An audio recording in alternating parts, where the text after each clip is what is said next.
In this video, I'm going to show you how you can enable home button on your Google Chrome browser on your computer. Now, the first thing you need to do is to go to settings here and then tap on it. And from here, look for the option called settings.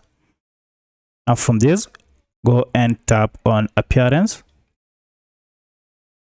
And now under here, look for the option called show home button. By default, it is set to disabled. But if you go ahead and enable it, you'll see a home button on the top left corner here.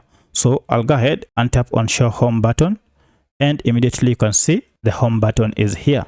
So whenever you're browsing, you can now go back to the home page by just simply tapping on home button.